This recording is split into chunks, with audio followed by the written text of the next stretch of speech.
Hi, welcome to the meditation for March 2024, March already.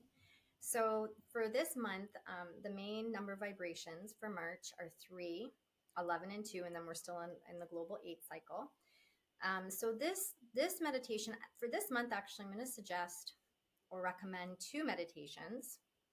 One meditation is called Kirtan Kriya, and it's recorded already on my website at katherinemarshall.com if you want to check it out there and follow along, because it's amazing for the number 3 vibration. Actually, it actually helps to cleanse out and flush out the subconscious. So 3 represents the subconscious, and often what happens is our dream state, for example, whatever we aren't able to process through waking time, which is so much right now too, because so much is happening in the collective and on the planet, and maybe even in our own lives.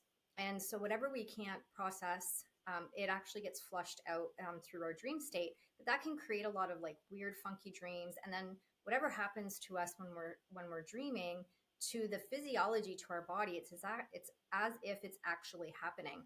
So that's why often we can wake up if we've been dreaming a lot and we can feel really depleted and really drained. So Kirtan Kriya actually flushes out the subconscious. So great ones too if you feel you're having a hard time sleeping, or you're dreaming a lot, you're waking up really exhausted, really tired, or you're having a lot of nightmares. Great meditation to do. As well, if you're feeling a little low, if you're feeling a little just kind of more of a depressive state or sad state or low state, then it also, the number 3 vibration also can represent that in its shadow element. And so it helps to really uplift and inspire and awaken the positive expression of the 3, bringing more optimism. And so it helps one to be able to come back into seeing the positive and the potential and the possibilities and things. Okay, so that's that if you want to check that out. And the meditation, the second one that I'm going to go through here with you, this is called a meditation for cold depression. And this meditation is actually designed specifically for these times that we're in right now. So for the pre going into Age of Aquarius and the beginning part of Age of Aquarius, because this is such a pivotal evolutionary shift, and it's so big, and it's so there's so many. It's just a really, and I'm not going to get into it too much right here right now, but it's a very different type of transition, and therefore it has a lot of kind of challenges uniquely for this time for us to kind of manage and deal with, because there's so much potential change. There's been so much conflict. So many people are starting to awaken. There's been so much healing on the planet, and then the lineage, like ancestral lineage, things like that. And so it's created, um, it, cold depression is actually, it's a yogic term, and it's basically means that when we just feel really blah, just really numb, just really like compassion fatigue, or just really, I can't feel anything anymore. I've just been feeling way too much, and or just really like uncentered and ungrounded because of what's happening.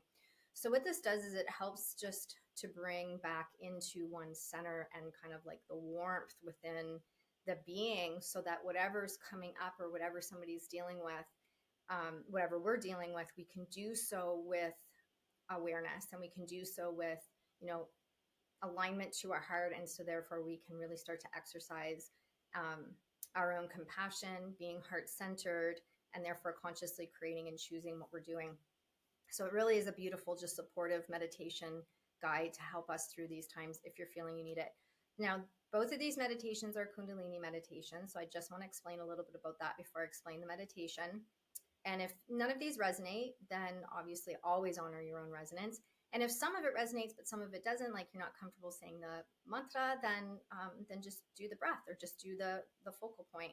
Always modify it to what you feel you need. You can't do this right or wrong. In previous paradigm, we needed to get everything perfect, and that was kind of the essence. So just relax with it. Just kind of go and tune in with whatever feels good for you and whatever is resonating with you, and play around with it a little bit. See how you're feeling with it. Okay, so in the Kundalini meditations, there's a phonetic system called Gurmukh, and in more hatha-based yogas, we use Sanskrit.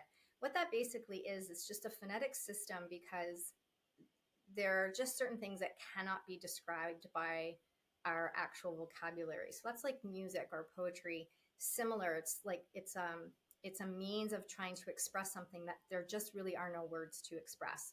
So that's what this phonetic system does. It's expressing something, and therefore it's aligning us to a specific alignment and vibration. And each mantra is actually, when we're speaking it or whispering it, we're activating the tip of our tongue onto different pressure points in our mouth, and that activates, again, different physiological responses. So similar to acupuncture, it's working on the meridian system and the endocrine system and the nervous system. Same with the mudra. So a mudra is certain hand gestures. So again, everything is very technical and specific because it's working different things in synergy to get a specific outcome or creation within the body. It's working with the system, the endocrine system, the nervous system, the pranic channels, and the meridian systems, and the chakras, etc. Okay, so again, this particular mudra, a mudra is a hand gesture. In this particular meditation, we're going to intertwine our fingers like this, and then we're going to take our index fingers up like that, and we're going to place right here at the chest. So spine is straight, relax the shoulders, and then you're going to hold the mudra here. There is a mantra to this, which I'm going to explain in a second, and then there's also what we call a drishti point, which is your visual point. In this one particularly, you're going to look at the tip of your nose, so your eyes are 1/10 open. That can feel a little funky if you're not used to it. So if that's uncomfortable for you, just close your eyes and focus at your third eye point. Again, everything works specific to create a specific outcome in the body. And it works on the spiritual and the energetic realms and emotional bodies as well. Okay, so this is the mudra and drishti point right here. Now, this particular mantra is called Wahe Guru, Wahe Jio. And basically, Wahe Guru means, again, indescribable, infinite wisdom, ecstasy. Wahe Jio represents infinite blessings. So again, just not vocabulary to fully articulate it. So that's just kind of a brief description. Now, when we repeat this, you're going to chant this, and you can just chant it very softly if you wish. So you're holding here, holding your gaze point, spine is straight. Invitation is just take a couple deep breaths before you start. Connect to your heart space, maybe call your soul forth. Most importantly, though, just connect to your breath. And then you're going to repeat Wahe Guru, Wahe Jio, Wahe Guru, Wahe Jio. And you're just going to continue to repeat those. As you're saying Wa, mentally focus at your navel center. As you're saying Wahe, then you're going to focus at your chest. And then as you're focusing on Guru, you're focusing on your lips. Same thing with Wahe Jio. Wa, again, navel. He, chest. Jio, and at the lips. So say you're not comfortable repeating the mantra, then you can just focus on bringing the breath up and then, continuing that, or just sit and breathe.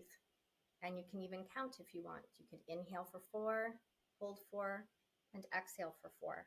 So again, see what feels right for you. Feel into it. See what resonates with you. So I'll just go over this one more time. If it does resonate with you to do the whole meditation, you're going to bring your hands at your chest. Spine is straight. Shoulders are relaxed. Eye gaze, tip of the nose. Focusing Wa at the navel. He at the chest. Guru at the lips. Wa at the navel. He at the chest. Jio at the lips. Wa, He, Guru. Wa, He, Jio. Wa, He, Guru. Wa, He, Jio. I'm just going to continue that for 3 minutes. You can do 3 minutes, working your way up to 31 minutes, or you can go into however you feel. You can do this daily, or you could do this a couple times a week, or you could do this during certain times, stages, weeks, days where you're kind of not feeling the greatest and you feel like you just need a little bit of a lift, come back into some of your warm-heartedness, then this would be a great one to do. When you end, you're going to inhale, hold just for a few seconds, and then exhale completely. And then you're going to inhale again. And if you can, when you're inhaling and holding, you're going to squeeze your bandhas. So you're going to squeeze your mula band, uddiyana band. So you're just going to squeeze as if you're preventing yourself from going to the washroom. And then you're drawing all your energy up and then holding in at the navel. Okay, so if that resonates, you can do that as well. So you're going to inhale and you're going to hold your locks. And then you're going to exhale and release. And then you're going to inhale again and imagine all the energy that you want to release that's feeling not good. Imagine it just being released out into the universe, or it's being released. Imagine a violet flame river and you're throwing it into the river, and the river's taking it and recycling it, transmuting it.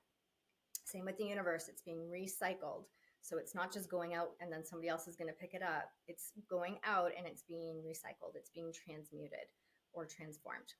Okay, so and then you can just, that's it. You can just ground yourself if you want. So it's always a good idea after meditation to ground yourself. So that could be just placing your hands on the ground. You could kind of like come right down into child's pose, forehead, third eye on the ground if you want to, or just take a minute and come back into make sure you're in your body, connecting to your breath, and then set your intention for your day. All right, have an amazing month. Namaste.